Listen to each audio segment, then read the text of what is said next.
I had a hard time really telling what was going to be in here from looking online. You can see it does include this a remote light and all the stuff that you need. This was shipped to me from North Shore Residential Door. Let's unbox it here for you. Got brackets for the sensors. This is the collar that goes on the torsion bar. This is a cable tension alert. Bunch of wire. These are the sensors for under the door or at the bottom of the door. I guess this is the what do they call it? Like intelligent smart control panel for the next to the door. I guess small remote control. Assorted hardware. This is there's an electric lock. It's a pin that gets driven into above one of the wheels to prevent the door from being able to anyone lifting it open. Instruction manual.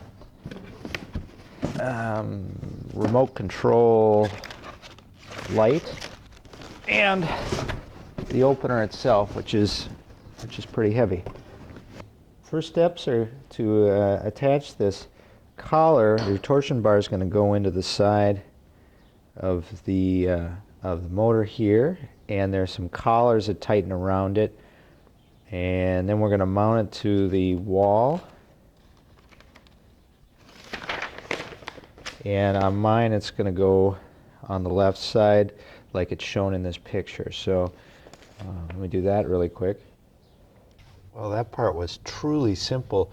The question I had was how long this torsion bar could be, and it actually could come all the way through here. So even if it's, a foot, extends a foot beyond your rollers, you can still run it through the whole machine and clamp that collar on. It doesn't matter. The other thing too is, note how it's sort of angled here, but it's straight this way. I think that's okay. Now that you have the motor mounted, it's just a matter of hooking up all the sensors and the controllers. Before I put sheeting on the walls here, I ran wires for the sensors that go down there. Another one goes over to the other side, and they both come out from the wall up there. I didn't do one for the lock, which is going to come down here.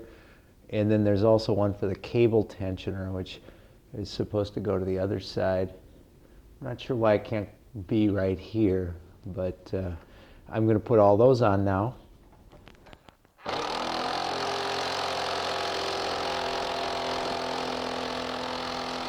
I didn't own a 3/4 inch metal bit, and they're about 21 bucks at my local hardware store, so I went with this fluted bit, which was only 11, and it did the job just fine. Next step is to install this cable tension monitor. It's just to put it as close to the drum as you can.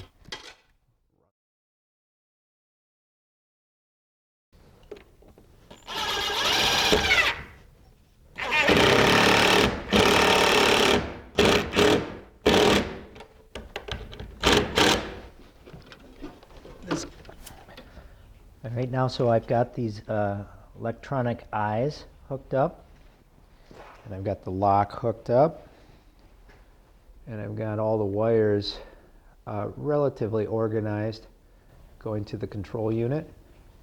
The next step is to align these eyes. I just put them on. I hardly measured them at all. This, I guess, is the transmitting unit, which will have an amber light on it, and then you're supposed to check to see if there's a green light on the other one. I didn't even have to touch it, but the green light was on it, I suppose. Okay, now you're supposed to adjust the up position. So there's a couple of buttons on the machine up here. These are the buttons in the control you're supposed to push. There's a light right here. If you push and hold this until that starts blinking. Now push it, hold it down until the garage door gets to the right height.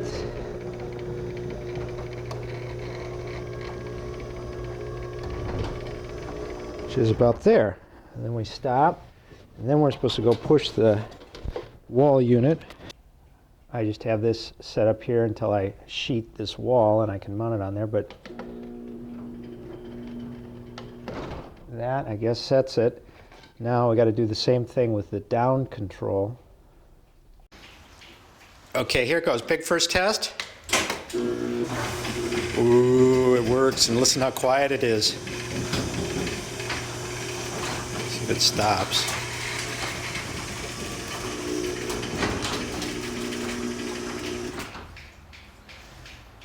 All right. Now I guess I need to set the force. So that's basically it. I was able to program the remote control, and with the wall switch, there's a button here. I've got a factory, I forget what they're called, the garage door opener buttons in my car. I was able to program, and they work as well. And one last thing that I was kind of excited about, the fact that there's a remote control light that you're supposed to mount in the garage. Well, I'm going to have other remote control lights which will come on when people come into the garage. So I didn't really need it in here. And what I would have preferred was it to mount inside the house where I can see it.